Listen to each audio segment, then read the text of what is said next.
തമിഴിൽ നിന്ന് ഒരു പുതിയ സിനിമ ബോംബ്, അർജുൻ ദാസിൻ്റെ പുതിയ സിനിമയാണ് ബോംബ്. സിനിമയ്ക്ക് ഈ പേരൊക്കെ ഇടുന്നതല്ലേ.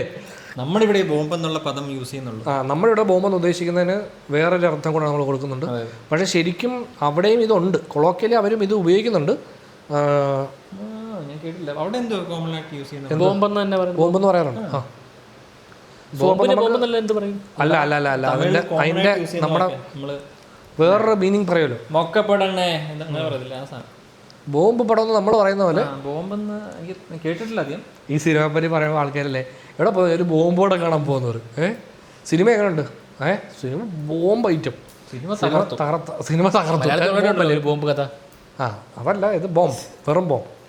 സോ നമുക്ക് അതിൻ്റെ ടൈറ്റിൽ ടീസർ ആണ് ആക്ച്വലി ഇറങ്ങിയിരിക്കുന്നത്. നമുക്ക് അതൊന്ന് കണ്ടു നോക്കാം. ബോംബ് ഉണ്ടാക്കുന്നതിനെ കുറിച്ചല്ലോ എന്താ നോക്കാം. കോമഡി പടമാണോ? കോമിക്കൽ വേൾഡ് ഓഫ് എന്തോ വായിക്കാൻ പറ്റില്ല.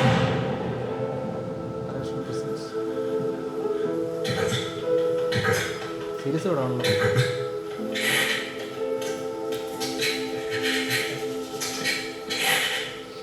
ഡേയ്ക്കെതിരുന്നല്ലേ വിളിച്ചത്?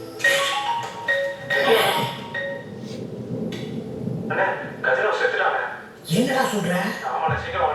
நான் வந்துடுறேன்.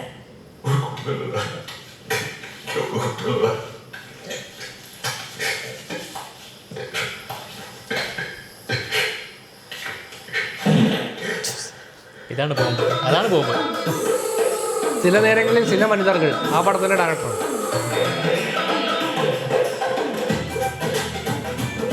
പഞ്ചാബി മ്യൂസിക്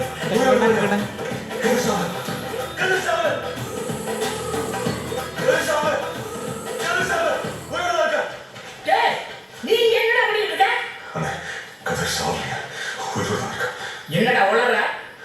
சத்தியமா சொல்றேன்.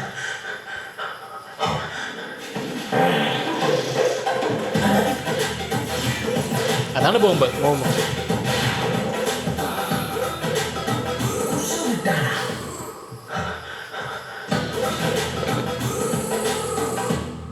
ഇത് കണ്ടപ്പോഴേ മറ്റേ ബോംബിംഗ് സൂൺ ചേട്ടാ നമ്മുടെ ഡാനിയൽ റാഡ്ക്ലിഫിൻ്റെ ഒരു പടം ഉണ്ടല്ലോ, Swiss army men. Swiss army മെൻ്റെ ഇത് കുറച്ച് വേറെ ടൈപ്പ് പടമാണ്, എക്സ്ട്രീം പടമാണ്. എനിക്കിത് പെട്ടെന്ന് ഈ ഡെഡ് ബോഡിയിൽ നിന്ന് ഇങ്ങനെ ഇത് വന്നതിൻ്റെ സംഭവം കണ്ടപ്പോൾ പെട്ടെന്ന് തോന്നിയതായിരുന്നു. അതിൽ ആക്ച്വലി ഇങ്ങനെ കടലിൽ കൂടെ ഈ ഡെഡ് ബോഡിയിൽ അണ്ണൻ പോവുക, എങ്ങനെ അണ്ണൻ ഡെഡ് ബോഡി ഒരു അല്ല അത്രയും എക്സ്ട്രീമിൽ കൊണ്ടുപോയില്ലെങ്കിൽ ആ പടമാക്കാൻ പറ്റില്ല. ഇല്ല ഇല്ല, അത് ശരിയാണ്. ഇതിനകത്ത് എനിക്ക് ഏറ്റവും വെറൈറ്റി ഈ ഇവനെ നമ്മുടെ അർജുൻ ദാസിനെ ഇങ്ങനൊരു സെറ്റിങ്ങിലെ എല്ലാപ്പോഴും വേറെ എല്ലാ പടത്തിലും റോളേഴ്സ് ആ സാധനം അതിന് പകരം പുള്ളി കുറച്ച് പുള്ളിയെ ഒരു ശരിക്കും ഒരു മനുഷ്യനായിട്ട് അല്ലേ, പച്ചപ്പും അരുതാപയും നിറഞ്ഞ ഒരു നാട്ടിൽ കാലുകുത്തി നിൽക്കുന്ന ഒരു മനുഷ്യനായിട്ട് നമ്മൾ കാണും. ലവ് പടം കൂടെ ടീച്ചറെ വന്നിട്ടുണ്ടോ അറിയില്ല. ആക്ച്വലി നമ്മുടെ അഹമ്മദ് കബീർ പുള്ളി വെച്ചൊരു പടം ചെയ്യുന്നുണ്ട്. കേരള ക്രൈം ഫയൽസിൻ്റെ ഡയറക്ടർ അഹമ്മദ് കബീർ നേരത്തെ വെച്ചൊരു പടം ചെയ്തിട്ടുണ്ട്. അതൊക്കെ അവർ അനൗൺസ് ചെയ്തായിരുന്നു. അതിൻ്റെ എന്തോ വർക്കൊക്കെ നടക്കുന്നുണ്ടെന്ന് തോന്നുന്നു. സോ ഇത് രസമുണ്ട് കേട്ടോ ബോംബ്. നമ്മൾ വിചാരിച്ച പോലെ ആക്ച്വലി എനിക്ക് തുടക്കം തന്നെ മറ്റേ ആദ്യം എഴുതി കാണിച്ചാൽ ഇവർ കോമിക്കിൻ്റെ ബാക്ക് ഡ്രോപ്പ് കോമിക് സ്റ്റൈലാണ്. ഞാൻ ചോദിച്ചത് കോമഡി പടമാണ്. അതാ ഞാൻ ചോദിച്ചത് ഒരു കോമഡി പടമായിരിക്കുമെന്ന്. ശരിക്കും കോമഡി പടം തന്നെയാണ് കേട്ടോ പടം. അത് ഇനി എങ്ങോട്ട് പോകുന്നുള്ളതാണ്. ഇതിപ്പോൾ ഷോർട്ട് ഫിലിം ആണെങ്കിൽ ഇത്രേ ഉള്ളൂ പടം.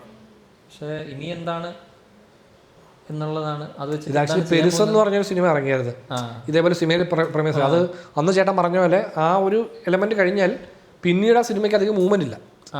എലമെന്റ് പ്രസന്റ് ചെയ്ത് കഴിഞ്ഞാൽ ഇപ്പം നമ്മൾ ടീച്ചറിൽ പ്രസന്റ് ചെയ്തു, ഇനി നമുക്കറിയാം ഇതാണ് നമ്മൾ കാണാൻ പോകുന്നത്. പക്ഷെ അത് കഴിഞ്ഞിട്ട് എന്താണ് അവരത് ഇവിടെ നിന്ന് എങ്ങോട്ട് സിനിമ സഞ്ചരിക്കും. അതെ, അവിടാണ് നമുക്ക് അതെനിക്ക് തോന്നുന്നു. ഒന്നുകിൽ ചിലപ്പം ഇതുമായിട്ട് ചുറ്റിപ്പറ്റി ഇവരെന്താണോ ഒരു ഡ്രാമയോ അങ്ങനെ പറഞ്ഞല്ലോ, ഇതൊരു ഇമാജിനറി വേൾഡ് ആണ്. അപ്പം അവിടെ ഉള്ളവർക്ക് ഇപ്പം കൺഫേം ചെയ്ത് ശബ്ദം വരണം എന്നുള്ള തോട്ടം ഉണ്ടാകത്തില്ലല്ലോ. അല്ല ഡെഡ് ആണോന്ന് കൺഫേം ചെയ്തിട്ടില്ല. അതാ പറഞ്ഞത്, ഞാൻ പറയുക ഇപ്പൊ ഇത് കണ്ടിട്ട് ഞാൻ പറഞ്ഞത്. അപ്പോൾ ബോംബിൻ്റെ ടീസർ കൊള്ളാം, ഇൻട്രസ്റ്റിംഗ് ആണ്. സോ ഇവരുടെ ട്രെയിലറൊക്കെ വരുമായിരിക്കും. ടൈറ്റിൽ ടീസറാണ്, ഇനിയിപ്പം മെയിൻ ടീസറും അതിൻ്റെ ട്രെയിലറൊക്കെ വരും. പുതിയ അടിവല്ലായിരിക്കും. 13